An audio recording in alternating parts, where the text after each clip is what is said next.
اعوذ باللہ من الشیطان الرجیم بسم اللہ الرحمن الرحیم الحمد للہ رب العالمین الحمد للہ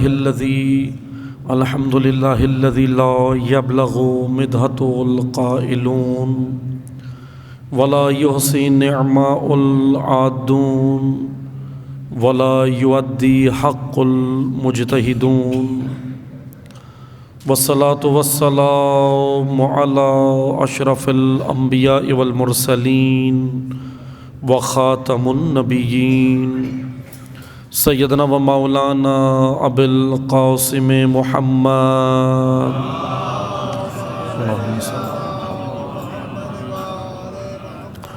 وأہل بیتہ الطیبین الطاہرین المعصومین المظلومین اما بعد قال اللہ تبارک و تعالی فی کتابہ المجید و فرقانہ الحمید بسم اللہ الرحمن الرحیم انما یرید اللہ لیذہب عنکم الرجس اہل البیت وَيُطَّهِرَكُمْ تَطْهِيرًا اللہم صلی اللہ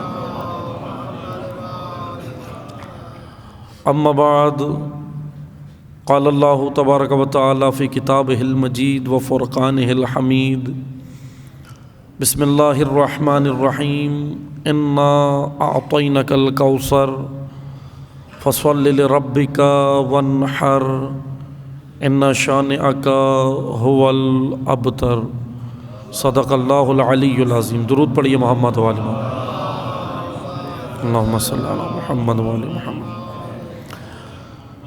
شکر گزار ہیں خداوند تبارک و تعالیٰ کے کہ خداوند متعال نے ہم سب کو ذکر نبی و آل نبی میں آنے کی، ذکر نبی و آل نبی کا اہتمام کرنے کی، اور ذکر نبی و آل نبی آ کر پڑھنے کی، اس ذکر کو کرنے کی اللہ نے ہم سب کو یہ سعادت، یہ توفیق عطا فرمائی۔ ہم سب اس توفیق الہی پر بارگاہ الہی میں شکر گزار ہیں۔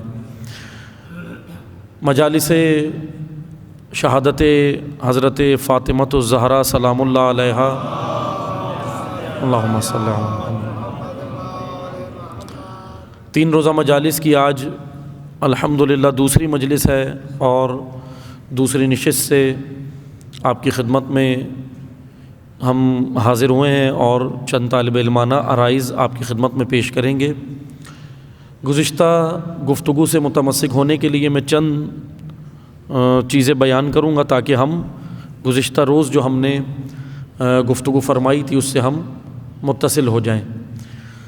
موضوع گفتگو حضرت سیدہ طاہرہ سلام اللہ علیہا کا خطبہ ہے، جو تاریخ میں خطبہ فدق کے نام سے مشہور ہے۔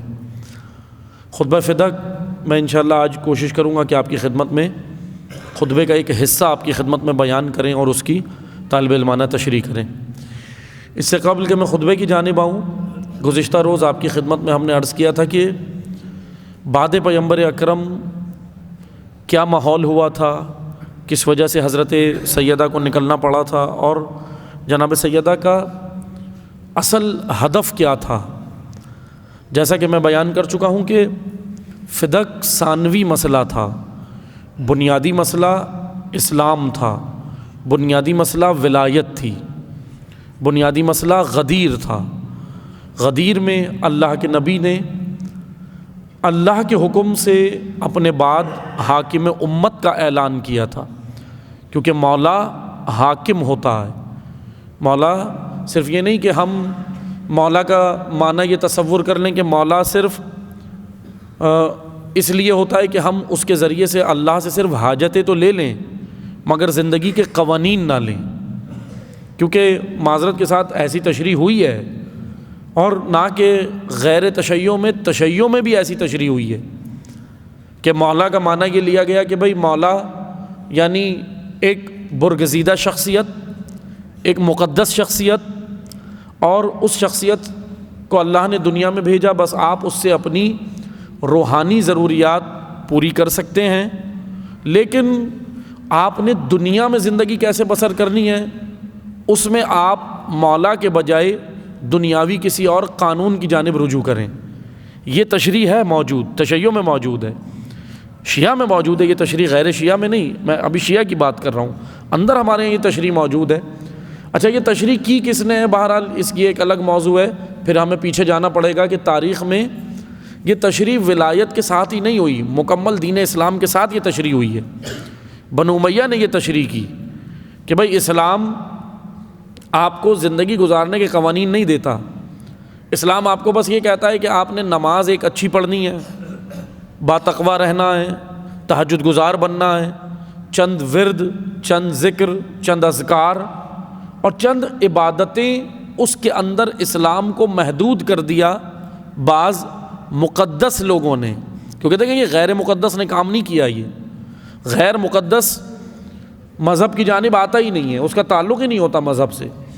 ہمیشہ مذاہب کے اندر جو تبدیلیاں ہوئی ہیں یا مذاہب کے اندر جو تغیرات ہوئے ہیں وہ اہل علم نے کیے ہیں، جہلاء نے نہیں کیا، یہ یاد رکھیں، کیونکہ جہلاء میں اتنی صلاحیت نہیں ہوتی کہ وہ عوام کو گمراہ کر سکیں، جہلاء میں نہیں ہوتی، کرتے ہمیشہ اہل علم ہیں۔ اب اس کے پیچھے آپ جائیں اہل علم کیوں کرتے ہیں، وہ پھر بہت ساری ملٹیپل وجوہات ہیں، بہت ساری وجوہات ہیں، بہت سارے ریزنز ہیں۔ اس میں سے سب سے بنیادی چیز میں کہوں گا مادہ پرستی، مادیات اتنا آڑے آ جاتی ہیں، پھر اس کے اندر ساری چیزیں آ جاتی ہیں، مال بھی آ جاتا ہے، زن بھی آ جاتی ہے، زر بھی آ جاتا ہے، منصب بھی آ جاتا ہے، عہدہ بھی آ جاتا ہے، جان بھی آ جاتی ہے، ہر چیز اس میں آ جاتی ہے مادہ پرستی میں۔ جب انسان مادہ پرستی کی خاطر جب اسلام کے ساتھ خیانت کرتا ہے تو پھر اس مادہ پرستی میں وہ کسی چیز کا خیال نہیں کرتا۔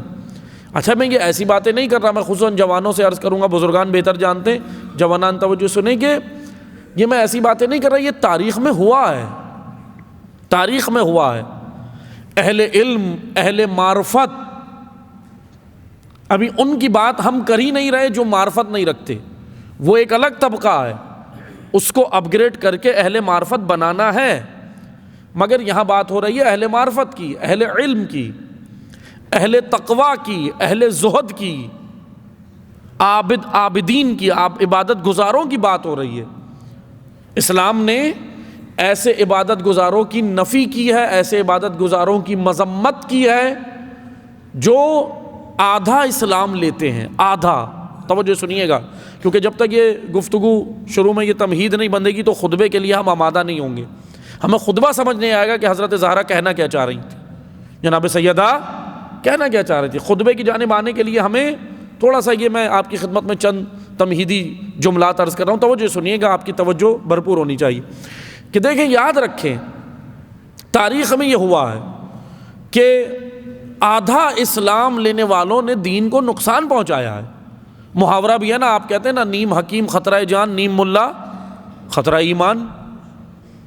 مشکل یہی ہے کہ دیکھیں آدھا دین، آدھے سے مراد یہ ہے کہ دین کی گہرائیوں میں نہ جانا، دین کے اندر تفقہ مت نہیں کرنا، دین کے فہیم یا فقی نہیں بننا، کیونکہ دین کے بارے میں روایات موجود ہیں، اسلام کے بارے میں آیات موجود ہیں۔ اللہ تعالیٰ نے اسلام کے بارے میں کہا کہ آپ اس کے اندر تفقہ کرو، تفقہ کہتے ہیں ڈیپ میں جانا، گہرائی میں جانا، ریسرچ کرنا، تحقیق کرنا۔ لیکن معذرت کے ساتھ اسلام کے ساتھ ایک المیہ یہ ہوا کہ تفقہ در دین والے بہت کم ملے۔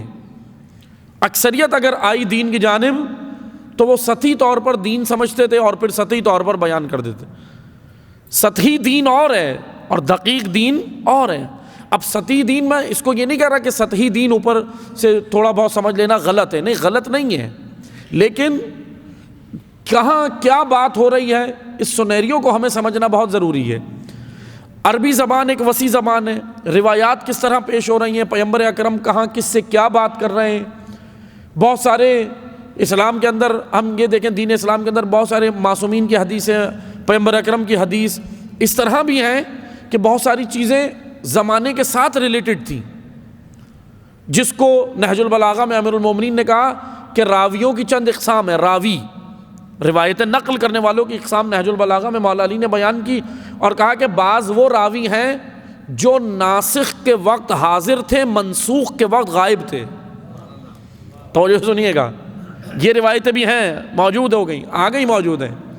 یعنی جب حکم ناسخ ہوا انہوں نے نقل کر لی، لیکن جب منسوخ ہوا تو وہ موجود ہی نہیں تھے۔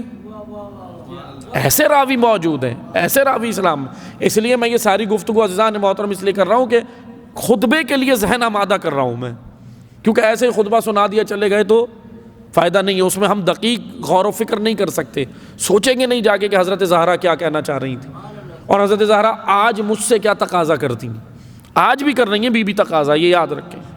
یہ مجالس اصل میں ہیں ہی اس لیے کہ تعلیمات سیدہ زندہ ہوں، احیاء ہوں، تاکہ ہمارے معاشرہ، ہمارا گھر، ہمارا معاشرہ، ہماری تہذیب، ہمارا تمدن، ہمارا ملک، ہمارا قریہ قریہ فاطمی راہوں پہ چلے، فاطمی بن جائے۔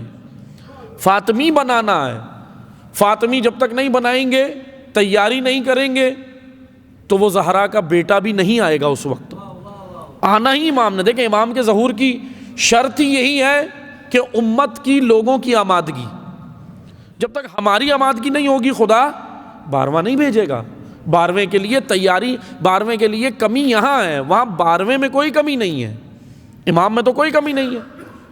کوئی کمی ہے امام چاہے تو آج ہی آ جائیں، لیکن عزیزان محترم توجہ کرنی ہے، آ جائیں خدا بھیج دے، لیکن اگر آمادگی نہ ہو، تیاری نہ ہو، تو جانتے ہیں کیا ہوگا؟ پھر 12ویں کے ساتھ وہی ہوگا جو 11 کے ساتھ ہوا۔ حالات معلوم ہے نا کیا ہوا 11 کے ساتھ؟ کوئی زندان میں، کوئی تلوار سے، کوئی زہر سے۔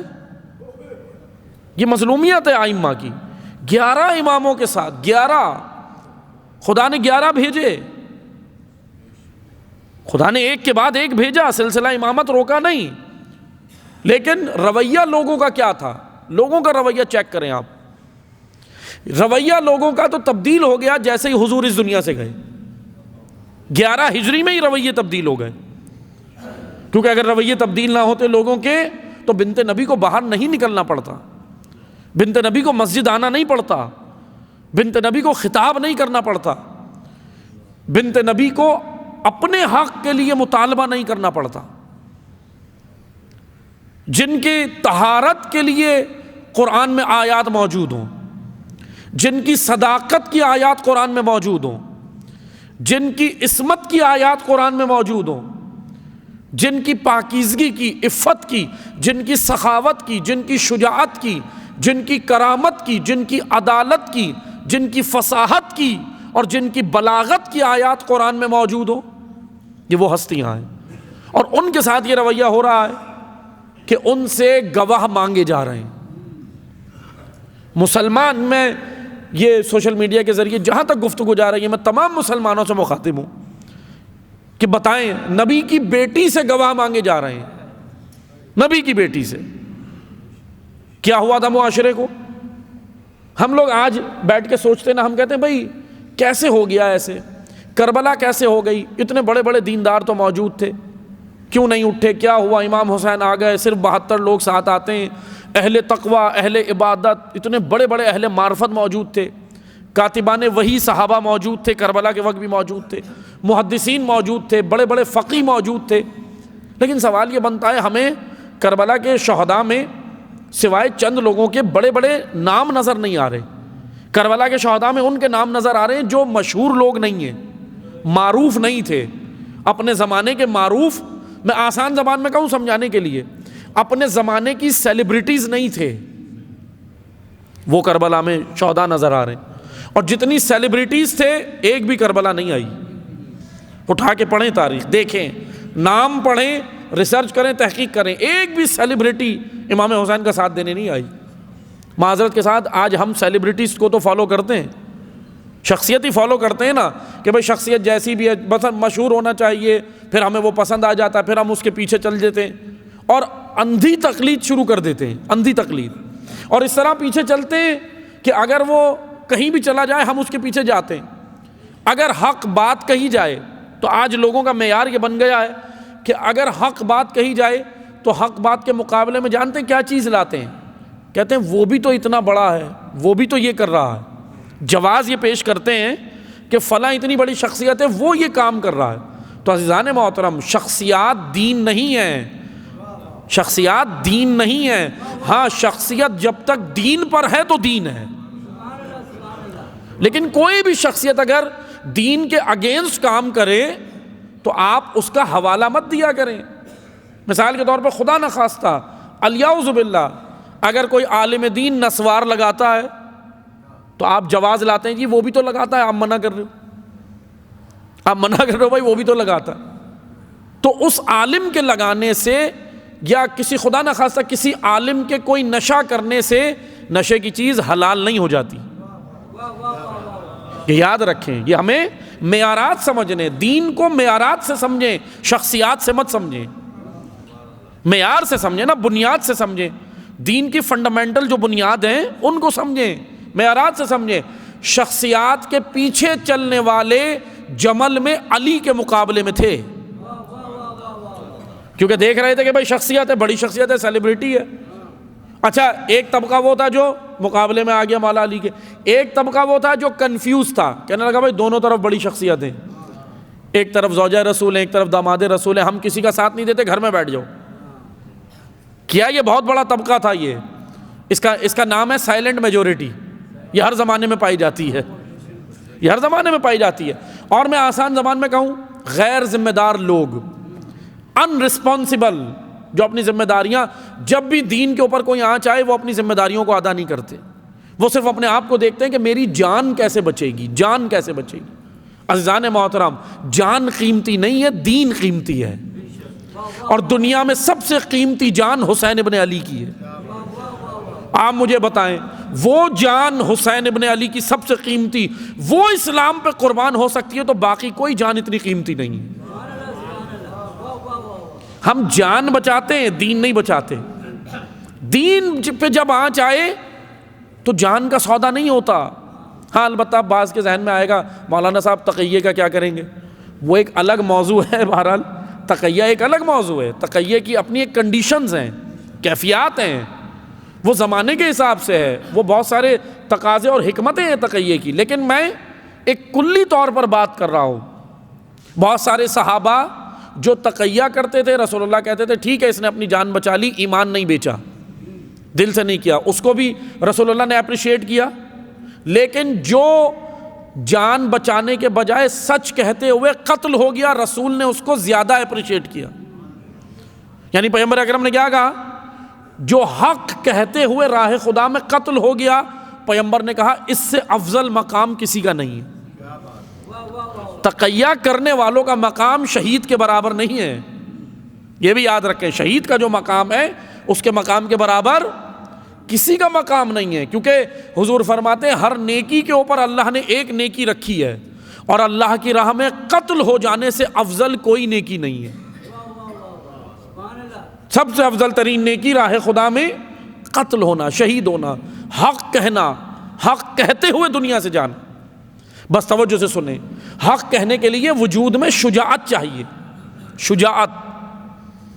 جناب سیدہ کے فضائل میں سے ایک فضیلت یہ ہے کہ جناب سیدہ کے وجود میں طہارت بھی ہے، عصمت بھی ہے، عفت بھی ہے، اور شجاعت بھی ہے۔ کیونکہ یاد رکھیں شجاعت خالی مردوں سے منسوب نہیں ہے۔ ہم سمجھتے ہیں شجاع کا لفظ جیسی آتا ہے ہم کہتے ہیں مرد ہوگا خالی، نہیں، خواتین کے وجود میں بھی اللہ نے یہ صفت رکھی ہے شجاعت۔ کیونکہ جناب زہرا کی شجاعت جانتے کیا، سب سے بڑی شجاعت یہ ہوتی ہے کہ جابر اور ظالم حکمران کے سامنے کلمہ حق بلند کرنا، وہ ہر کوئی نہیں کر سکتا، ہر کوئی نہیں کر سکتا۔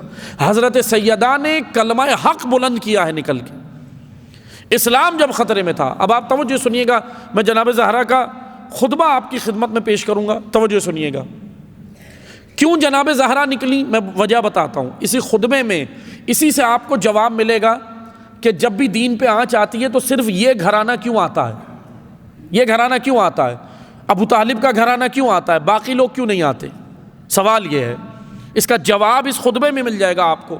میں اس کی تشریح کروں گا، توجہ سنیے گا آپ کہ حضرت سیدہ خطبہ بہت طویل ہے، لیکن میں ایک حصہ آپ کی خدمت میں پیش کر رہا ہوں خطبے کا۔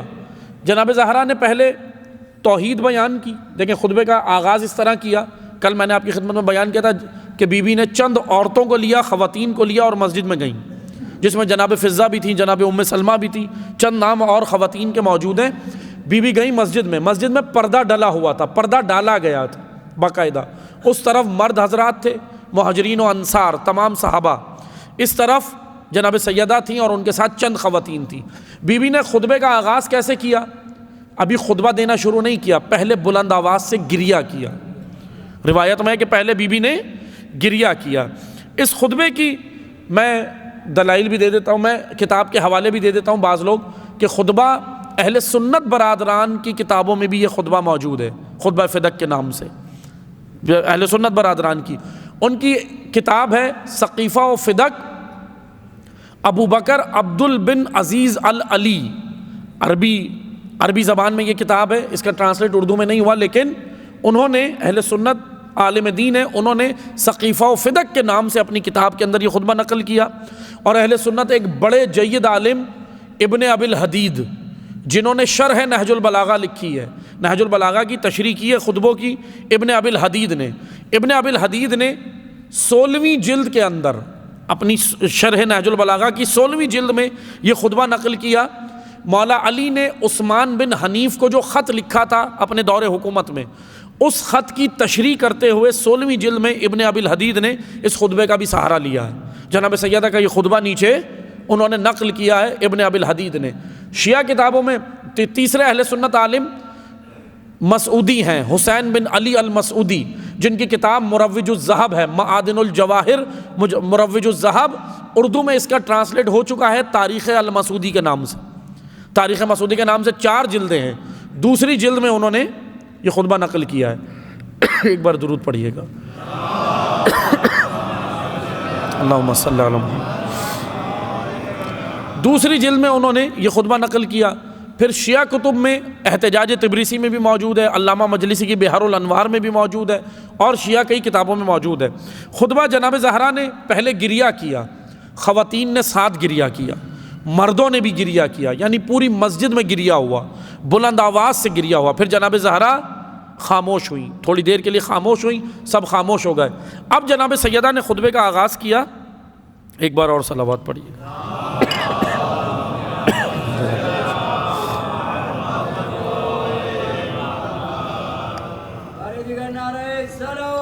اللہم صلی علی محمد و آل محمد۔ حمد ثناء پروردگار عالم، حمد سے آغاز کیا۔ اچھا بہرحال کیونکہ میں جس موضوع کو آپ کی خدمت میں، کیونکہ دن کم ہے، آج اور کل کا دن ہے، جس موضوع کو میں بیان کرنا چاہ رہا ہوں اس کی وجہ سے میں خطبے کے اس حصے پہ لایا ہوں، ورنہ حمد کی بھی تشریح کی ضرورت ہے۔ جو نعمتیں جناب زہرا نے اس خطبے میں بیان کی وہ بہت خوبصورت بیان کی۔ 2 طرح کی نعمتیں جناب زہرا نے بیان کی۔ حضرت سیدہ نے کہا کہ اللہ نے 2 طرح کی نعمتیں رکھی ہیں، ایک تمہاری خلقت کے بعد نعمتیں ہیں، ایک خلقت سے پہلے کی نعمتیں، قدم پہلے، بہت خوبصورت ہے۔ اب بہرحال اس کی تشریح کی ضرورت ہے کہ نعمتوں کی اقسام، نعمت کیا ہوتی ہے، نعمت ہے کیا۔ نعمت کی مختصر سی ڈیفینیشن میں کروں، نعمت اس لطف الہی کو کہتے ہیں جو وجود انسانی کو پروان چڑھا کے خدا تک پہنچائے۔ میں نے مختصر ڈیفینیشن 1 لائن میں بیان کی۔ نعمت کے مقابلے میں ہے نقمت، نون قاف میم تا، نقمت، نعمت، نقمت۔ نعمت وہ وسیلہ، نعمت وہ ذریعہ، نعمت وہ ذریعہ ہے جو وجود انسانی کو، عبد کو معبود تک لے جاتا ہے، وہ نعمت ہے۔ اور نقمت وہ وسیلہ ہے جو سفر انسانی کو معبود تک جانے سے روک دیتا۔ نقمت اس کے اگینسٹ ہے، نقمت اس کے اگینسٹ ہے، نقمت نعمت کے اگینسٹ ہے۔ اب توجہ سنیے گا، قرآن کریم نے نعمت کے طور پہ مال بھی بیان کیا، قرآن کریم نے نعمت کے طور پہ زوجہ بھی بیان کی، قرآن کریم نے نعمت کے طور پہ اولاد بھی بیان کی، لیکن اسی قرآن نے اگلی آیات میں جا کے مال، ازواج اور اولاد کو نقمت بھی کہا ہے۔ توجہ سنیے گا، نقمت بھی کہا ہے۔ کیوں؟ اس کی بنیادی وجہ یہ ہے کہ یہی مال، حلال مال، حرام کی تو بات ہی نہیں ہو رہی، حرام کا تو سخت حساب ہے۔ حلال مال اگر آپ کو اللہ سے جوڑے تو نعمت ہے، اور حلال مال ہی اگر اللہ سے دور کر دے تو نقمت بنتا ہے۔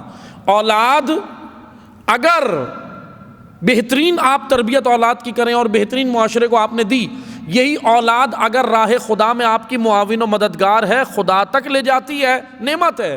ورنہ اسی اولاد کو نہج البلاغہ میں امیر المومنین نے فتنہ کہا ہے۔ یہ اولاد فتنہ بھی بن جاتی ہے ماں باپ کے لیے۔ زبیر بن عوام کے لیے بیٹا فتنہ بن گیا، تاریخ ہے، عبداللہ ابن زبیر۔ زبیر بن عوام مولا علی کا ساتھی، جانتے کیسے ساتھی ہیں؟ اس وقت 11 ہجری میں جب کوئی مولا علی کا ساتھ دینے کے لیے تیار نہیں تھا، چند لوگوں نے دیا، جناب سلمان، جناب ابو ذر، یہ چند نام ہیں نا بڑے بڑے، ان میں سے ایک زبیر ابن عوام بھی ہے۔ زبیر ابن عوام نے جناب خلیفہ اول کی بیعت نہیں کی تھی، تاریخ ہے۔ زبیر ابن عوام نے مولا علی کی ولایت کا اقرار کیا تھا۔ یہ زبیر ابن عوام کتنی بڑی شخصیت ہے، لیکن بڑی عبرتناک شخصیت ہے۔ زبیر ابن عوام 25 سال مولا علی کی حکومت کے لیے سٹرگل کرتے رہے، محنت، 25 سال 25 ایئرز محنت کی۔ زبیر ابن عوام مولا علی کے ساتھ رہے۔ زبیر ابن عوام نے مولا علی کے لیے مصیبتیں جھیلیں، صعوبتیں جھیلیں، زرد و کوب ہوئے، مارا گیا۔ زبیر ابن عوام کو حکومت وقت نے مارا، حکومت وقت نے پابندیاں لگائیں، سوشل بائیکاٹ ہوا زبیر ابن عوام کا، سوشل بائیکاٹ۔ سوشل بائیکاٹ سمجھتے ہیں نا؟ معاشرے میں کوئی بات نہیں کرے گا تم سے، محلے میں کوئی بات نہیں کرے گا، گلی میں کوئی بات نہیں کرے گا، تمہارے ساتھ لین دین نہیں ہوگا، تمہیں کچھ نہیں دیا جائے گا، تمہارے ساتھ رشتے نہیں ہوں گے، تم بیٹی کا رشتہ نہیں کر سکتے، بیٹوں کا نہیں یعنی یہ بڑا خطرناک ہوتا ہے سوشل بائیکاٹ۔ سوشل بائیکاٹ جب رسول اللہ کا مکہ والوں نے کیا تھا تو شیب ابی طالب میں حضور رہے تھے۔ شیب ابی طالب کیا ہے؟ سوشل بائیکاٹ ہے۔ تو عزیزان محترم توجہ سنیے گا، زبیر ابن عوام نے اتنی مصیبتیں جھیلی، کس کے لیے؟ قبول نہیں کیا علی کے علاوہ دوسرے کو، کسی کو قبول نہیں کیا۔ اب یہی زبیر ابن عوام مولا کے ساتھ ساتھ ہیں، لیکن مولا نے پیشن گوئی کر دی تھی۔ مولا نے کہا تھا زبیر اپنے ایمان کو استحکام بخشو، کیونکہ میں دیکھ رہا ہوں جب تک تمہارا بیٹا جوان نہیں ہوتا جب تک تم ہمارے ساتھ ہو۔ مولا نے پہلے بتا دیا تھا جب تک تم ہمارے ساتھ ہو، بیٹا جوان ہوگا تم ہمارے ساتھ نہیں رہو گے۔ وہی ہوا، عبداللہ ابن زبیر جوان ہوا، یہی زبیر جو مولا علی کا ساتھی تھا، جنگ جمل میں مولا علی کے مقابلے میں آ گئے۔ یہ تاریخ کے عبرتناک کردار ہیں۔ ہم نے اگر تاریخ سے عبرت نہیں لی تو کچھ نہیں لیا، عبرت لینی ہے تاریخ سے عزیزان محترم۔ اسی لیے اولاد کو کیا کہا ہے؟ فتنہ کہا ہے نہج البلاغہ۔ یہ اولاد فتنہ بن جاتی ہے، اسی لیے تربیت پہ فوکس کریں۔ معذرت کے ساتھ ہم ساری فوکس اولاد کو، اب میں یہ نہیں کہہ رہا کہ خدا نخواستہ ان کو نہ کھلائیں، کھلانا نان نفقہ یہ سب باپ کی ذمہ داری ہے، لیکن ہم جتنا فوکس بچے کو کھلانے پہ کرتے ہیں اتنا اس کی تعلیم پہ نہیں کرتے، اتنا اس کے شعور کے لیے نہیں کر رہے، اتنا اس کی تربیت پہ نہیں کر رہے۔ آج اشد ضرورت ہے معاشرے کو تربیت کی ضرورت ہے عزیزان محترم، کیونکہ آئیں آ کر دیکھیں جناب زہرا کیا پہلو بیان کر رہی ہیں، کیا ذمہ داریاں بیان کر رہی ہیں۔ توحید کے بعد جناب زہرا آئیں تخلیق کائنات پہ، کریشن آف ورلڈ۔ تخلیق کائنات کا موضوع میں ابھی یہاں چھوڑ رہا ہوں کیونکہ رات کو جو مجلس ہے وہاں بیان کروں گا انشاءاللہ، اللہ تعالیٰ نے اگر چاہا تو وہاں بیان کریں گے۔ رات میں جو مجلس ہے وہاں کریشن آف ورلڈ کا دوسرا خطبے کا جو دوسرا پہلو ہے۔ پھر اس کے بعد جناب زہرا آئیں رسالت پہ۔ رسالت کے بعد اب یہ اس میں جو لکھا ہے تاریخ میں کہ جناب زہرا مجمع کی جانب اب مخاطب ہوئیں۔ ابھی حاکم کی جانب مخاطب تھی، حاکم کی طرف رخ تھا مسجد نبوی میں اور خطاب کر رہی تھی۔ اب راوی کہتا ہے کہ اب مجمع کی طرف مہاجرین و انصار عوام الناس مجمع سے مخاطب ہوئی۔ اور یاد رکھیں، یا میں اگر آسان زبان میں کہوں تو توجہ سنیے گا، جناب زہرا نے ہر طبقے سے اس خطبے میں خطاب کیا ہے، ہر طبقے سے۔ اگر کوئی ایسٹروناٹ بننا چاہتا ہے، ایسٹروناٹ عالم فلکیات کا ماہر، اچھا موسمیات اور ہے فلکیات اور ہے، ہمارے یہاں ایک ہی ادارہ ہے جو دونوں کام کرتا ہے، لیکن ہر ملک میں موسمیات کا الگ ہوتا ہے اور فلکیات کا الگ ہوتا ہے۔ بہرحال فلکیات کا معذرت کے ساتھ کوئی اتنا خاص مطلب اس کے اوپر فوکس نہیں کرتے۔ فلکیات کا جو سسٹم ہے، اس کے بارے میں کریشن آف ورلڈ کی جب جناب زہرا نے بات کی تو ایسٹروناٹ ایسے گفتگو بھی کر رہی ہیں جیسے سامنے ایسٹروناٹ کھڑے ہوں. اب آپ اندازہ کریں، یعنی سمجھے ہم جناب زہرا کی بصیرت کو، کیونکہ بی بی نے لانگ ٹرم پلاننگ کی تھی. Long term planning. بی بی نے ان سے خطاب نہیں کیا خالی جو مسجد میں تھے، تا قیامت آنے والی ہر نسل سے یہ خطاب ہے. تا قیامت آنے والی ہر نسل سے یہ خطاب ہے. بس عزیزان محترم توجہ سنیے گا. اب جب ایسٹروناٹس یعنی ایسے خطاب بی بی کریں کہ سامنے جیسے ایسٹروناٹ کھڑے ہیں، سامنے جیسے زمین پہ جیولوجسٹ کھڑے ہوں. جیولوجسٹ جو زمین کے اوپر تحقیق کرتے ہیں، زمینی معدنیات کے اندر تحقیق کرتے ہیں، یعنی مختلف قسم کے سائنسز کے علوم کے اوپر بی بی نے گفتگو کی ہے. آج جو سائنس جو علوم بیان کر رہی ہے. اور جب بی بی تربیت پہ آئیں، تربیت پہ میں آج کی زبان میں تشریح کر رہا ہوں خطبے کی تاکہ آسان ہو نا، ہمیں سمجھ آئے. ورنہ میں اگر ابھی فقہی اصطلاحات اور عربی کا زیادہ استعمال کروں گا تو عوام کے سمجھ تو نہیں آئے گا. وہ تو مدرسے کے طالب علموں کے لیے عربی زیادہ ہے، آپ کے لیے تو نہیں ہے. اس لیے میں آسان زبان میں تشریح کر رہا ہوں. بی بی نے کریشن آف ورلڈ ایسے بیان کیا جیسے سامنے ایسٹروناٹ ہو. اور پھر جب تربیت کے موضوع پہ آئی نا، اولاد کی، آگے تربیت کا موضوع بھی ہے، جب حقوق کے موضوع پہ اور تربیت کے موضوع پہ آئیں تو جناب زہرا نے ایسے بیان کیا جیسے سامنے مائنڈ سائنس کے پیروکار کھڑے ہوں. مائنڈ سائنس، آج مائنڈ سائنس تحقیق کر رہی ہے نا. مائنڈ سائنس کیا کہتی ہے؟ مائنڈ سائنس کہتی ہے بچے کو ایسے بنانا ہے، ایسے فوکس کرنا ہے، بچے کو 3 سال میں یہ کرنا ہے، 2 سال میں یہ کرنا ہے، 7 سال میں یہ کرنا ہے. آج بتا رہا ہے یہ نا سائنس. لیکن 1400 سال پہلے اللہ کے نبی نے بتایا کہ 7 سال تک اس کو آزاد چھوڑو، 7 سال تک یہ بادشاہ ہے. 7 سال تک آج سائنس نے ریسرچ کیا، مائنڈ سائنس نے، کہ بھائی 2 سال تک بچہ، 2 سال کی جو عمر ہوتی ہے نا پیدائش سے لے کر 2 سال تک، 2 سال بچے کے اس طرح ہوتے ہیں کہ یہ صرف 2 چیزیں کرتا ہے، سنتا ہے اور دیکھتا ہے. یعنی صرف ان پٹ کر رہا ہوتا ہے، آؤٹ پٹ ابھی نہیں آتا. جب بچہ 3 سال میں پہنچتا ہے تو اب آؤٹ پٹ آنا شروع ہوتا ہے، اب یہ بولنا شروع ہوتا ہے، اب یہ حرکات و سکنات کرنا شروع کرتا ہے 3 سال کے اندر. یہ آج بتا رہے ہیں. اور حضور نے کہا کہ جب پیدائش سے 2 سال کا مرحلہ ہو، حدیث، جب پیدائش سے 2 سال کا مرحلہ ہو تو ماں باپ کو چاہیے کہ بچے کے لیے اسوہ بنے. ماں باپ، کیونکہ 2 سال کا جو بچہ ہے اس کو ابھی نہیں پتا اللہ، رسول، امام، معصوم نہیں پتا، اسے مسجد نہیں پتا، اسے امام بارگاہ نہیں پتا، اسے عزا خانہ نہیں پتا، اسے عزاداری نہیں پتا. اس کے لیے پہلی تربیت گاہ اور درس گاہ، اس کے لیے مدرسہ، ماں کی آغوش. اور یاد رکھیں کرنا کیا ہے، معذرت کے ساتھ ہم آج والدین سارے چاہتے ہیں کہ بچے اچھے ہو جائیں. غلط ہے آپ کی سوچ. بچوں کو اچھا نہیں کریں، پہلے خود بہتر ہوں. ہم یہی تو چاہ رہے ہیں. مثلا والدین چاہتے ہیں بچہ موبائل یوز نہ کرے، موبائل میں پورا دن لگا رہتا ہے. اس کے لیے آپ کو کرنا کیا ہوگا؟ اس کے لیے کرنا یہ ہوگا کہ آپ کو خود یوز کم کرنا ہوگا. ماں پورا دن واٹس ایپ پہ ہے، باپ پورا دن واٹس ایپ پہ اور ادھر ادھر سوشل میڈیا پہ لگے، اور اس کے بعد کہتے ہیں کہ بھائی بچہ ہمارے پاس لاتے ہیں کمرے، مولانا صاحب بچے سنتے ہی نہیں ہیں، بچے سنتے ہی نہیں ہیں، پورا دن موبائل میں ہے، اس میں اس میں. اصل میں یہ جو میاں بیوی کا رشتہ ہے، زوج اور زوجہ کا، جب تک ان دونوں میں آپس میں انڈرسٹینڈنگ نہیں ہوگی، دیکھیں آپ 2 میاں بیوی، کوئی تیسرا نہیں، صرف آپ دونوں کا کام ہے، یہ میاں بیوی دونوں کا کام ہے. آپ دونوں اپنے گھر میں، اپنے حجرے میں، اپنے کمرے میں، بچوں کے سامنے نہیں، ویسے آپ دونوں پہلے اپنی پلاننگ کریں. پلاننگ یہ کریں کہ ماں باپ کا احترام بچوں کو سکھائے گی، بچوں کو بتائے گی نہیں، کر کے دکھائے گی. کر کے دکھانا ہے عملی طور پہ. یعنی بیوی نے شوہر کے ساتھ زبان کیسے استعمال کرنی ہے، وہ 2 سال کا بچہ اندر لے رہا ہے. ہم کہتے ہیں نا ارے بچے کی آواز بہت تیز ہے، اس کا ساؤنڈ بہت تیز ہے، آرام سے بات ہی نہیں کرتا، جبکہ تو چیخ کے کرتا ہے.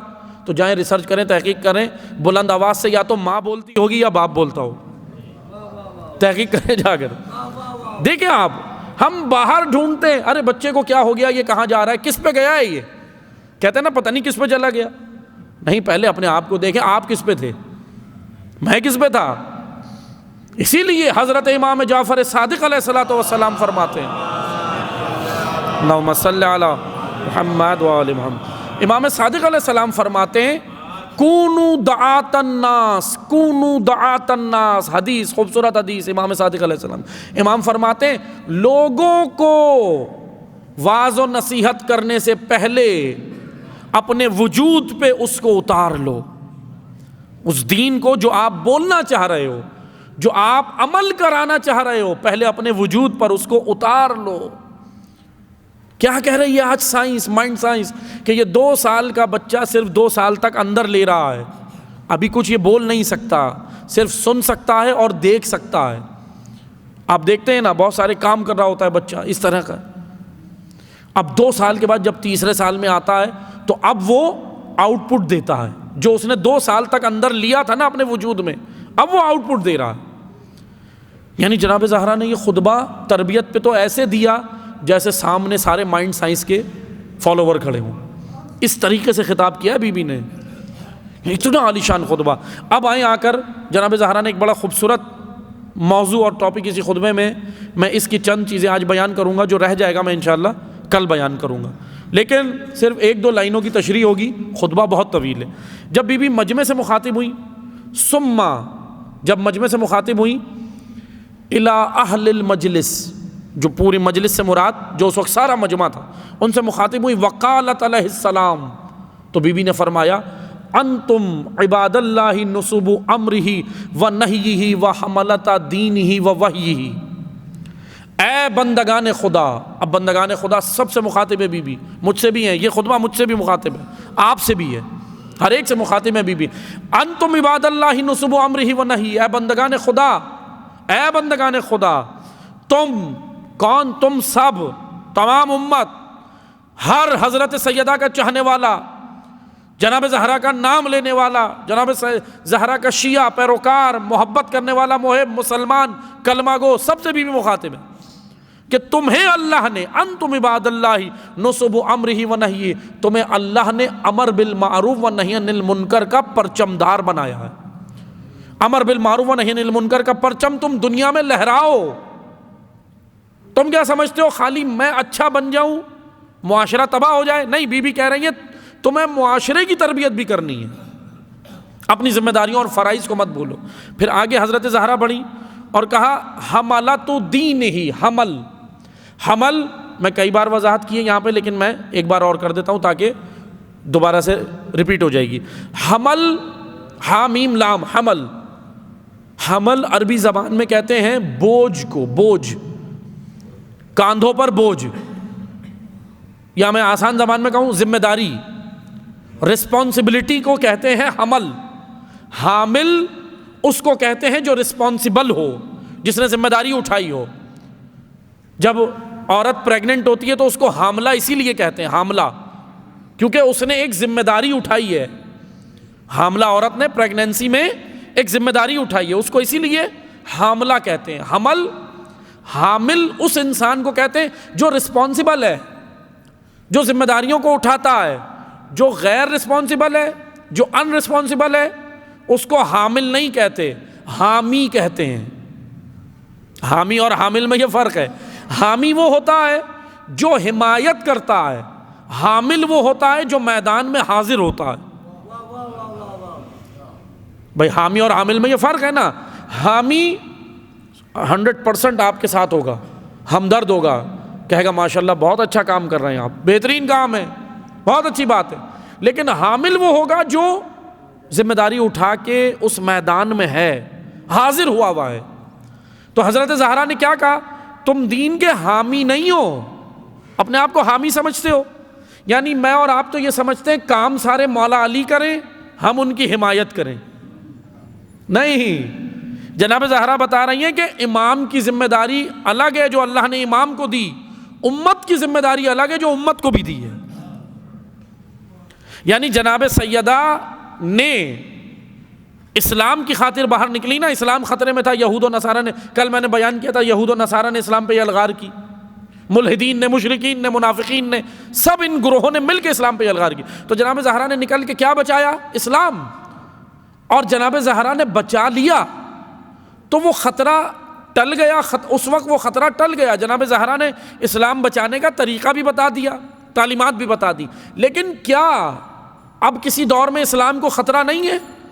آج بھی خطرہ ہے اسلام کو، ہر دور میں خطرہ ہے۔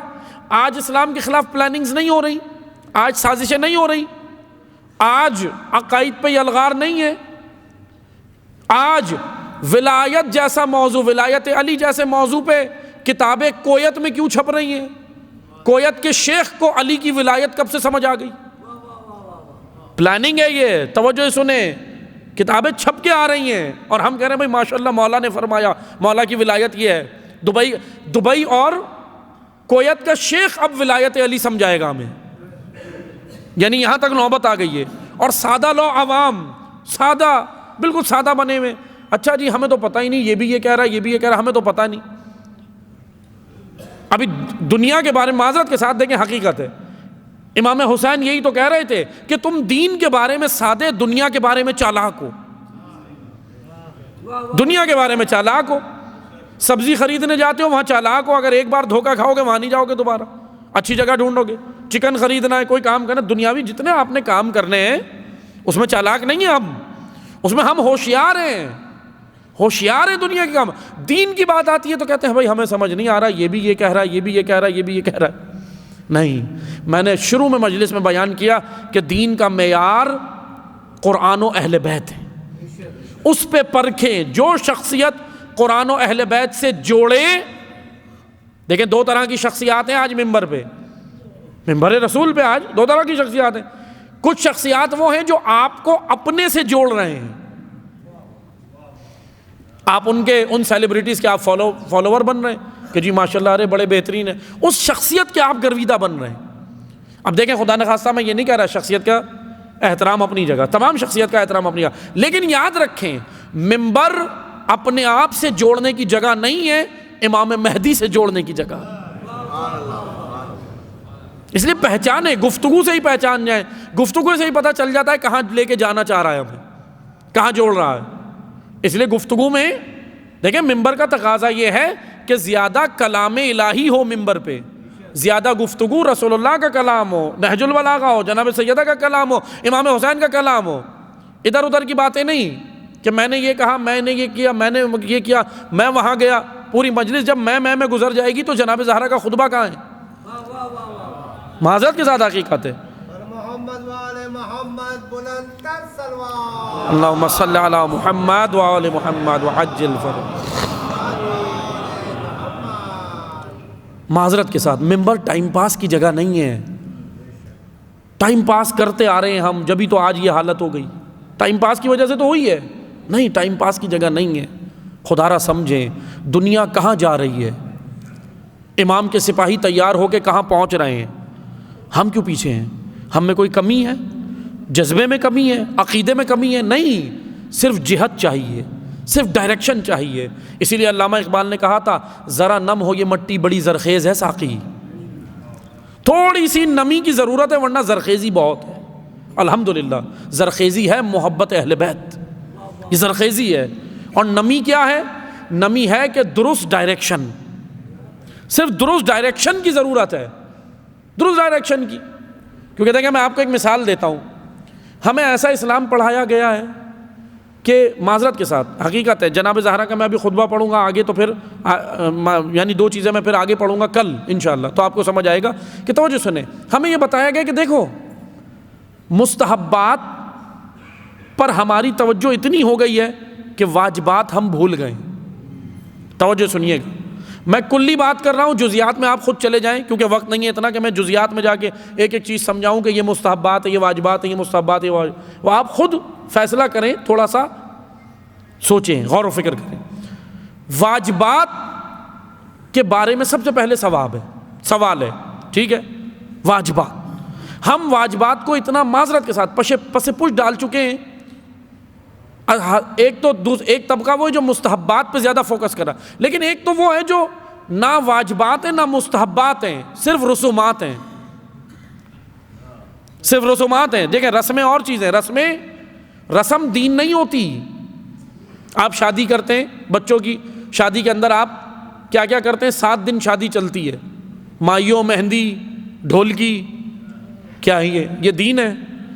دین تو صرف 5 منٹ کے لیے ہے، انکحۃ موکلتی لموکلہ، یعنی مولانا آگے جب نکاح پڑھاتے ہیں صرف 5 منٹ کے لیے دین آتا ہے، باقی جتنا بھی آپ کام کر رہے ہیں وہ دین نہیں ہے، وہ دین نہیں ہے۔ اور معذرت کے ساتھ میں ایک میسیج ہے یہاں طالب علم میرا فریضہ، امام بارگاہوں میں شادیاں ہوتی ہیں، کریں، اچھی بات، کوئی مسئلہ نہیں ہے، مساجد میں نکاح کریں، امام بارگاہ میں کریں، نکاح کریں، کوئی حرج نہیں ہے۔ لیکن ابھی یہ کراچی کے اندر یہ ماحول کئی امام بارگاہوں میں ہوا کہ ادھر پہلے تو پارٹیشن کیا، بھائی مرد ادھر ہے خواتین ادھر ہیں، ٹھیک ہے چلیں اچھی بات ہے، ہو گیا۔ اس کے بعد کیا ہوتا ہے، مولانا نکاح پڑھا کے گئے، اور ٹرسٹیز حضرات سے بھی میں گزارش کروں گا کہ اس پہ توجہ کریں، جو بھی امام بارگاہ کے متولی ہیں، ٹرسٹی ہیں، ذمہ دار لوگ ہیں، کیونکہ آپ رسپانسبل ہیں، آپ نے یہ ذمہ داری اٹھائی ہے۔ وہ حلف نامہ جو آپ اٹھاتے ہیں نا، وہ امام حسین سے وعدہ کر رہے ہیں، آپ عوام سے نہیں کر رہے، امام حسین سے کر رہے ہیں کہ میں یہ عہد امام حسین سے کر رہا ہوں، اللہ رسول سے کر رہا ہوں۔ تو اس لیے کیا ہوتا ہے، ٹرسٹی حضرات بھی اپنا جو بیٹھے ہوتے ہیں آفس میں، بعض تو چلے جاتے ہیں، لیکن توجہ کریں اس پہ ہوتا کیا ہے۔ پھر اس کے بعد جب نکاح ہو جاتا ہے تو سب سے پہلے دولہا آتے ہیں دلہن والے پورشن میں، خواتین کے، کیونکہ فوٹو سیشن ہونا ہے، پہلے آتے ہیں دولہا، پھر اس کے بعد دولہا کے بھائی آتے ہیں، پھر دولہا کے والد صاحب آتے ہیں، پھر دولہا کے کزن آتے ہیں۔ یہ مکس گیدرنگ نہیں ہے تو کیا ہے، یہ پارٹیشن ہے کب؟ معذرت کے ساتھ مقدس مقامات پہ بھی۔ اب البتہ دیکھیں میں یہ نہیں کہہ رہا کہ دوسری جگہوں پہ کریں تو مکس گیدرنگ کریں، نہیں، لیکن کم از کم مقدس مقامات کا تو خیال کریں، یہاں تو نہیں ہونا چاہیے، کم از کم یہاں تو خیال کریں۔ معذرت کے ساتھ ہوتا کیا ہے، آہستہ آہستہ وہ سب دیکھیں، کزن محرم نہیں ہوتے، سگا بھائی محرم ہے۔ میں آپ کو کلچر اور دین کے بارے میں ایک بات بتاتا ہوں۔ ہمارا ایک گاؤں جانا ہوا، کئی گاؤں گئے، ایک گاؤں میں اب میں نام نہیں لیتا، پاکستان کے مختلف جگہ گئے، لیکن ایک گاؤں میں ہمارا جانا ہوا، وہاں جب مجلس پڑھ کے ہم بیٹھے تو وہاں لوگ ملنے آتے ہیں، جیسے مطلب نجی محفل تھی، اس میں کہنے لگے آغا صاحب ہمارے گاؤں کے اندر پردہ بہت سخت ہے، حجاب خواتین کا۔ میں خوش ہوا، میں نے کہا بڑی اچھی بات ہے۔ میں نے کہا کیسے سخت ہے؟ کہنے لگے سختی اتنی ہے کہ ہمارے گاؤں کی عورت کسی بھی نامحرم کے سامنے نہیں آتی۔ اب میں بڑا خوش ہوا، میں نے کہا بڑی اچھی بات ہے۔ پھر میں نے پوچھ لیا، میں نے کہا یہ بتائیں کہ محرم اور نامحرم کا آپ کیا معیار کیا ہے؟ اب سنیے گا، کلچرل پردہ اور دینی پردے میں فرق ہے۔ میں نے کہا محرم اور نامحرم کا معیار کیا ہے؟ تو کہنے لگے گاؤں کے باہر سے جو آئے گا وہ نامحرم ہے، باقی پورا گاؤں محرم ہے۔ اب آپ اندازہ کریں۔ میں نے کہا نہیں، دیکھیں اسلام یہ نہیں کہہ رہا، اسلام کہہ رہا ہے کزن بھی نامحرم ہے۔ تو اس لیے ہم جو یہ کہتے ہیں نا بھائی کزن، اچھا زیادہ بات کرتے کہتے ہیں یہ مولویوں کے دماغ خراب ہیں، زیادہ ہی شک کرتے ہیں، بہن بھائی ہیں، پھر بعد میں نکاح کیوں کرتے ہو؟ مولانا کا دماغ خراب ہو گیا ہے۔ کہتے ہیں نا کہ یہ مولوی زیادہ ہی مطلب پینک بہت کرتے ہیں، یہ زیادہ ہی پینک کرتے ہیں۔ وہ کہتے ہیں نا، بعض لوگ کہتے ہیں، کہتے ہیں بھائی یہ زیادہ ہی اتنا پینک کر رہے ہیں کہ نہیں جی یہ نہیں، یہ تو کزن ہے، بھائی بہن ہے، بچپن سے ساتھ پلے، ایک ہی گھر میں رہے، جوائنٹ فیملی تھی، اب یہ آ گئے لے کے کہ نہیں جی بھائی بہن نہیں ہے اور یہ نامحرم ہے۔ یہ کب سے شروع کر دیا محرم نامحرم کا؟ یہ تو جب سے ہی شروع ہو گیا تھا جب آیت نازل ہوئی تھی سورہ نور کی، یہ ابھی تو شروع نہیں ہوا۔ سورہ نور میں اللہ نے بیان کیا، سورہ نساء میں اللہ نے بیان کیا کہ کون تمہارے لیے محرم ہے، کون نامحرم ہے، خواتین کے لیے، مرد حضرات کے لیے۔ بس عزیزان محترم، ہمیں ان چیزوں کا خیال رکھنا ہے۔ دین کیا ہے اور کلچر کیا ہے، اس میں ڈفرنس ہے، اور جب کلچر دین سے ٹکرائے تو حکم ہے کہ آپ کلچر چھوڑ دو، دین کو ترجیح دو۔ واجبات کا خانہ ہمارا خالی ہے، مستحبات بھر رہے ہیں۔ اچھا جانتے پھر ہوگا کیا محشر میں سوال ہوگا۔ میں آپ کو ایک مثال دیتا ہوں، دنیاوی مثال دیتا ہوں کہ واجبات بھر رہے ہیں، واجبات کا خانہ خالی ہے، مستحبات بھر رہے ہیں، تو جانتے پھر کیا ہوگا؟ یہ بالکل ایسے ہے کہ آپ نے کسی بینک میں اکاؤنٹ کھلوایا، آپ کو چیک بک مل گئی، چیک بک آپ کاٹ کے دے رہے ہیں لوگوں کو، لیکن اکاؤنٹ خالی ہے، سارے چیک باؤنس ہو جائیں گے، ہوں گے یا نہیں ہوں گے؟ اب بینک سے تعلق رکھنے والے بیٹھے ہیں، بتائیں گے باؤنس ہوں گے نہیں ہوں گے؟ چیک اکاؤنٹ خالی ہے، چیک کاٹ کے دے رہے ہیں خوب۔ یہ فرق واجبات اور مستحبات میں۔ واجبات سے آپ کا بینک اکاؤنٹ بھرے گا، پہلے وہ بھریں، پھر مستحبات اس کے اوپر بونس ہے، وہ بونس ہے، وہ آپ نے محبت خدا میں کرنا ہے وہ عمل، لیکن ایسا نہ ہو۔ اسی لیے حدیث میں بھی ہے، حضرت امام حسن مجتبی علیہ السلام فرماتے ہیں اللہم صلی علی محمد۔ بس امام حسن فرماتے ہیں کہ ایسی مستحبات کا کوئی فائدہ نہیں جو واجبات کو ترک کروا دیں۔ امام حسن علیہ السلام، حدیث ہے عزیزان محترم۔ بس عزیزان محترم توجہ سے کریں، امام کیا بی بی کیا کہہ رہی ہیں؟ تم دین کے حامل ہو، رسپانسبل ہو، جب بھی دین پر آنچ آئے۔ جناب زہرا میں اگر آسان زبان میں ٹرانسلیٹ کروں، بی بی یہ کہنا چاہ رہی ہیں کہ میں نے اپنا فریضہ ادا کیا، جب دین کو آنچ آئی میں مسجد نبوی گئی ہوں، اور یہ فریضہ آسان نہیں ہے، اس فریضے کو ادا کرنے کے لیے میری پسلیاں ٹوٹی۔ آسان ہے یہ فریضہ؟ میرا محسن شہید ہوا ہے، اسلام بچانے کے لیے، ولایت بچانے کے لیے کیا بی بی نہیں ہے؟ تو اب یاد رکھو عزادارو، بی بی ہمیں یہ میسج دے رہی ہیں کہ اب جب دین خطرے میں ہو تو تم میرے پیروکار ہو نا، تم میرے نام لیوا ہو، تو کبھی بھی دین کو پائمال نہ کرنا، نہ ہونے دینا، دین کا خیال رکھنا۔ ساری قربانی اہل بیت کی دین کے لیے، اسلام کے لیے کیا بچایا ہے؟ اسلام، انسانیت، اسلام انسانیت، انسانیت ہی بچائی نا، کیونکہ اسلام انسانیت کا ہی درس دیتا ہے۔ اب توجہ سنیں، بی بی نے کہا تم حامل ہو، تم دین خدا کے حامل ہو، وہ وحی ہی، اور اللہ نے جو وحی نازل کی ہے اس کے بھی تم ذمہ دار ہو۔ اب مجھے بتائیں، ہمیں تو پتہ ہی نہیں ہماری ذمہ داریاں اتنی ہیں۔ بی بی کہہ رہی ہیں جو رسول کے اوپر وحی آتی ہے، جو ہمارے اوپر کلام ہے، ہم جو تم تک پہنچا رہے ہیں تم اس کے بھی حامل ہو، تم رسپانسبل ہو۔ کس بات کے رسپانسبل ہو؟ اب آگے بی بی نے کہا وَأُمَنَاءُ اللَّهِ عَلَىٰ أَنفُسِكُمْ وَبَلَغَاءِ إِلَى الْأُمَمِ۔ دو ذمہ داریاں بی بی نے بیان کی۔ پہلی ذمہ داری یہ ہے کہ اس وحی الہی کو تم اپنے نفسوں پہ نافذ کرو، دین کو نافذ کرو اپنے نفوس پہ، اور دوسرا وَبُلَغَاءِ إِلَى الْأُمَمِ، تم دوسری امتوں پر، دوسرے لوگوں پر تبلیغ کرنے والے بنو، میسج پہنچانے والے بنو، میسنجر بنو۔ تم نے آگے بھی پیغام پہنچانا ہے، تم نے ولایت علی کی تبلیغ کرنی ہے، تم نے محبت علی کی تبلیغ کرنی ہے، تم نے راہ علی کی تبلیغ کرنی ہے، تم نے راہ حسین لوگوں کو بتانی ہے، لوگوں کو دور نہیں کرنا۔ گفتگو ایسی کرو کہ لوگ آئیں، قریب آئیں، راہ اہل بیت پہ آئیں۔ تم پہلے ہی ایسی گفتگو کر دو کہ وہ بھاگ جائیں؟ نہیں، جناب زہرا کہہ رہے ہیں وَبُلَغَاءِ إِلَى الْأُمَمِ، تم امت تک پیغام پہنچانے والے قرار دیے گئے ہو، پیغام پہنچانا ہے آپ نے۔ پھر آگے بی بی نے کہا زعیم حق لکم فیکم وعہد قدمہ الیکم، اور تمہیں اللہ نے کیا بنایا ہے؟ نظام شریعت کا پرچمدار، نظام شریعت کو اپنے اوپر نافذ بھی کرنا ہے اور معاشرے میں پہنچانا بھی ہے۔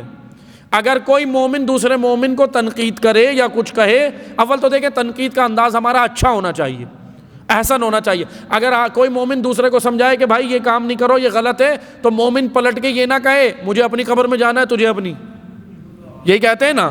کہنے سے پہلے ذرا سوچ لے بی بی کیا کہہ رہی ہیں۔ بی بی کہہ رہی ہیں ہر ایک کی ذمہ داری ہے دوسرے کو بتائے، اگر کوئی غلط کر رہا ہو تو اسے روکے۔ یہ مومن کا مومن پہ حق ہے، یہ مسلمان کا مسلمان پہ حق ہے۔ ہم کہتے ہیں بھائی ہمیں کیا، تمہیں کیا، مجھے اپنی قبر میں جانا ہے، تمہیں اپنی میں۔ کہتے ہیں نا یہ جملہ غلط ہے، یہ جملہ۔ ہاں، جو بتانے والا ہے میں اس کو بھی یہی کہوں گا کہ اخلاق کے دائرے میں، اب بدتمیزی نہیں، لڑائی جھگڑا نہیں۔ بعض لوگوں کا انداز ایسا ہوتا ہے کہ اچھی بات بھی لوگ قبول نہیں کرتے ان کے صرف انداز کی وجہ سے، اس لیے بہتر انداز سے بتائیں۔ پھر بی بی نے آگے فرمایا وَبَقِيَّتُ اسْتَخْلَفَهَا عَلَيْكُمْ، اے لوگوں، اے بندگان خدا سنو، اللہ نے تمہارے لیے بقیہ بچا کے رکھا ہے۔ کیا ہے وہ بقیہ؟ یہاں پر مفسرین نے اس خطبے کی جب تفسیر کی اور کہا کہ بی بی نے یہاں مولا علی کی ولایت کا کہا ہے کہ علی تمہارے لیے بہترین بقیہ ہے۔ وَمَعَنَا کتاب اللہ، میں یہاں خطبے کو روک رہا ہوں، باقی میں کل بیان کروں۔ وَمَعَنَا کتاب اللہ، اور اللہ کی کتاب، دو چیزیں اللہ نے تمہیں دی ہیں، ایک قرآن، ایک اہل بیت۔ اسی کو بی بی نے بیان کیا جو حدیث ثقلین میں رسول اللہ نے غدیر میں بیان کیا تھا کہ قرآن اور اہل بیت۔ عزیزان محترم، بی بی نے کہا یہ دونوں چیزیں تھام کے رکھو، دونوں تھام کے رکھو۔ دونوں میں سے ایک بھی اگر چھوڑا تو گمراہ ہو جاؤ گے۔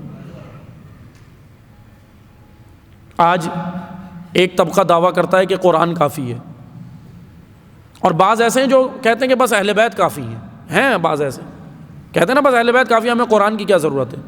دونوں احمق ہیں، دونوں بے وقوف ہیں، دونوں اسلام نہیں سمجھے۔ اس کی وجہ یہ ہے، چلو اگر یہ دونوں طبقے اگر یہ کہتے ہیں نا، ایک کہتا ہے قرآن کافی ہے، ایک کہتا ہے اہل بیت کافی، اگر کہتے ہیں تو چلیں دونوں کو بس ایک میسج ہے، آپ جو کہہ رہے ہو نا، جو کہہ رہا ہے قرآن کافی ہے، جو کہہ رہا ہے اہل بیت کافی ہے، دونوں ایک کام کرو، بحث نہیں کرو، ایک کام کرو، صحیح سے دامن اہل بیت وہ تھام لے، صحیح سے دامن قرآن وہ تھام لے۔ قرآن و اہل بیت جدا ہو ہی نہیں سکتے، اس نے قرآن تھامے گا، وہ قرآن کھینچ کے اسے اہل بیت تک لائے گا، یہ اہل بیت کو تھامے گا، اہل بیت کھینچ کے قرآن تک لے جائیں گے، کیونکہ یہ جدا ہو ہی نہیں سکتے، دونوں جدا نہیں ہو سکتے۔ حوض کوثر تک پہنچیں گے، اللہ کے حبیب نے کہا کہ دونوں جدا نہیں ہو سکتے، جدا نہیں ہو سکتے۔ سر تن سے جدا ہو گیا، نیزے کی نوک پہ قرآن سنایا، جدا ہوئے قرآن و اہل بیت۔ اور کیا کہا نبی کی بیٹی نے جب رسول اللہ نے کہا کہ جبرائیل میرے پاس آئے ہیں اور کہتے ہیں کہ زہرا کی کوئی حاجت ہے تو بتائیں۔ اللہ نے پوچھا ہے، خدا کہہ رہا ہے سیدہ کیا چاہتی ہے، سیدہ کی رضا کیا ہے۔ اجرکم اللہ، سنیے گا عزادارو، تو زہرا نے جانتے ہو کیا کہا؟ زہرا نے کہا بابا مجھے اس دنیا سے کچھ نہیں چاہیے، صرف بس یہ چاہیے کہ میں جب تک زندہ رہوں تلاوت قرآن کرتی رہوں۔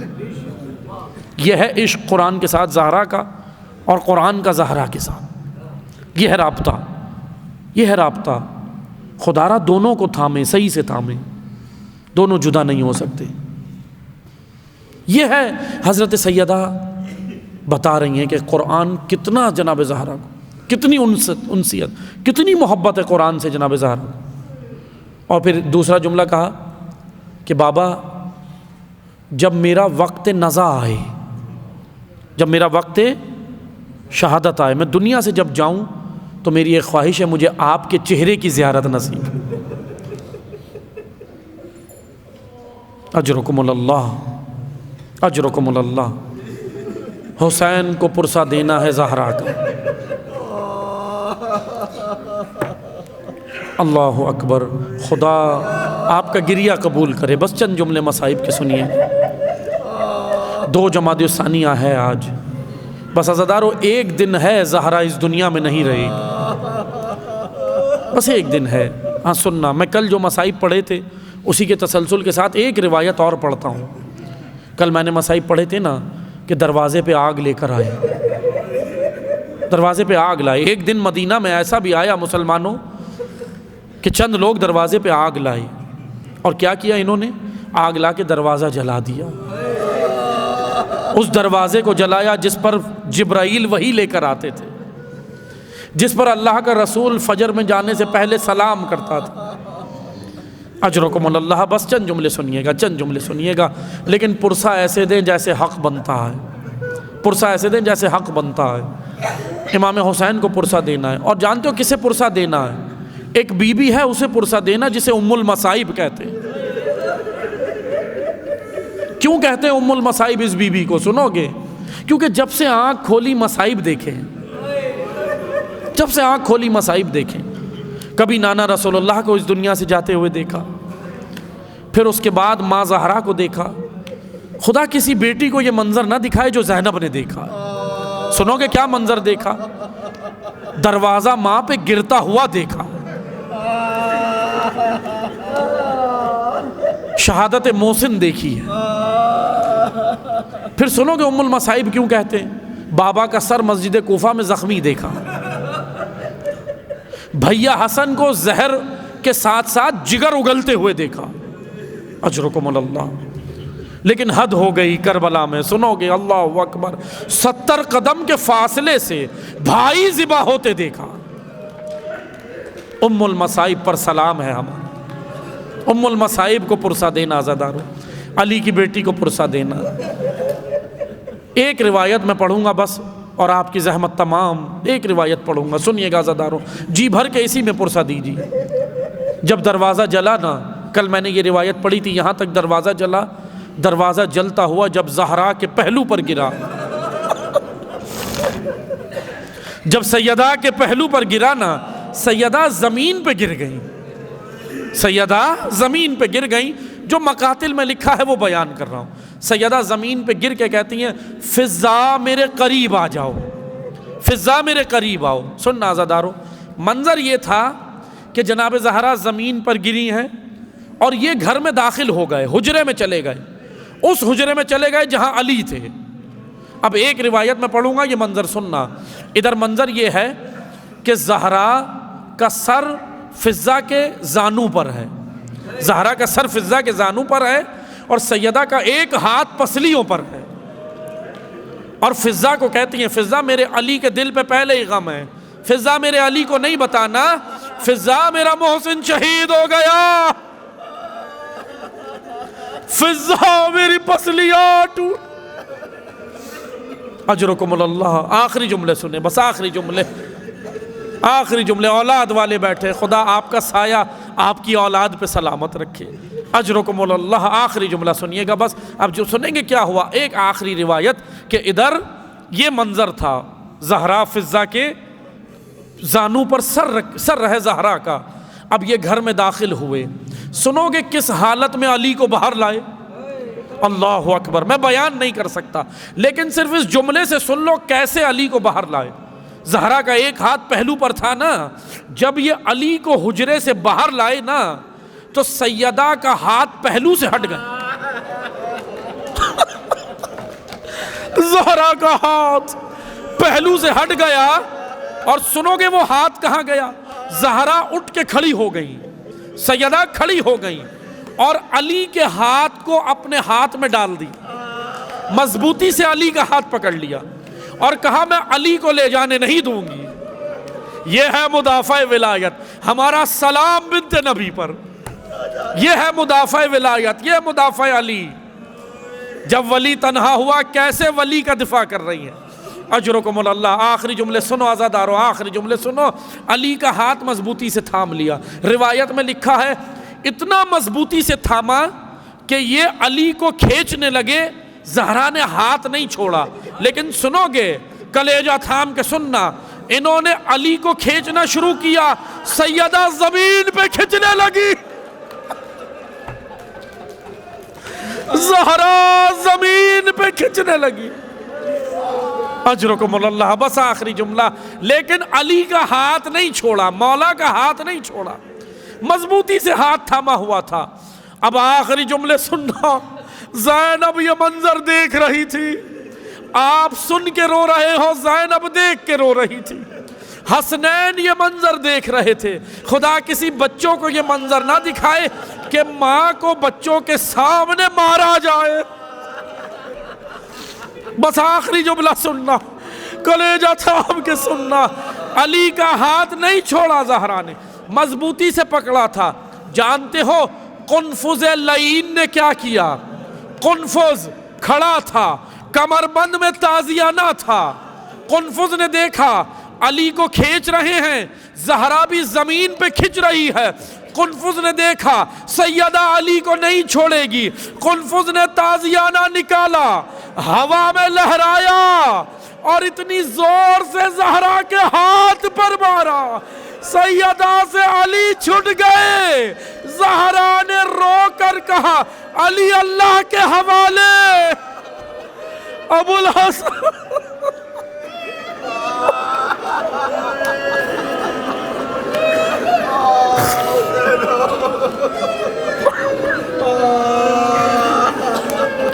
ابو الحسن اللہ کے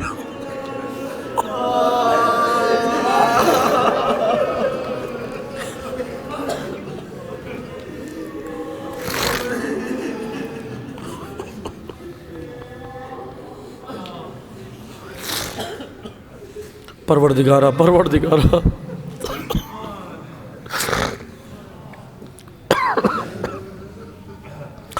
پروردگارہ ہمارے مجلس اعظم آنے کو اپنی بارگاہ میں شرف قبولیت عطا فرما. خدایا مقامات مقدسہ کی حفاظت فرما، خدایا ان بہتے ہوئے آنسوؤں کا واسطہ، غم زہرا میں جو آنسو بہہ رہے ہیں، پروردگارہ ان آنسوؤں کا واسطہ تمام تر حاضرین کی شرعی حاجات کو مستجاب فرما، تمام پریشان حالوں کی پریشانیوں کو دور فرما، بحق زہرا و ابیہا و بعلہا و بنیہا و سر المستودع فیہا۔ پروردگارہ حضرت زہرا، پروردگارہ حاضرین جتنے تشریف فرما ہیں، پروردگارہ ان میں اگر کوئی بیمار ہے، خصوصاً جنہوں نے دعائے صحت کی اپیل کی ہے، پروردگارہ امام سجاد علیہ السلام کے وسیلے، حضرت زہرا کے وسیلے تمام بیماروں کو شفاء کاملہ و عاجلہ عطا فرما، بے گناہ اسیروں کو رہائی عطا فرما۔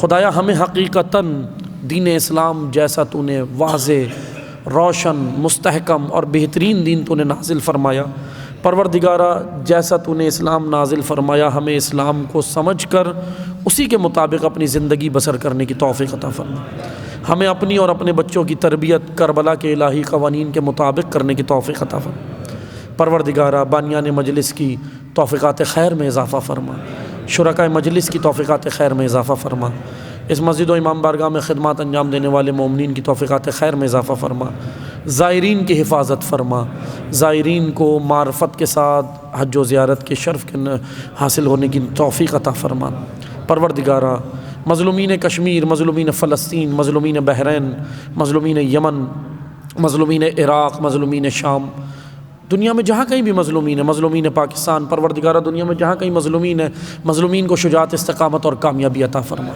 ظالمین کو ان کے ظلم سمیت نابود فرما، ظالمین کی حمایت کرنے والوں کو پروردگارہ رسوا فرما، مملکت پاکستان کو استحکام عطا فرما، امام عصر کے ظہور میں تعجیل فرما، ہمیں امام کے ناصر و مددگاروں میں شمار فرما، امام کے ظہور کی راہموار کرنے کی توفیق عطا فرما۔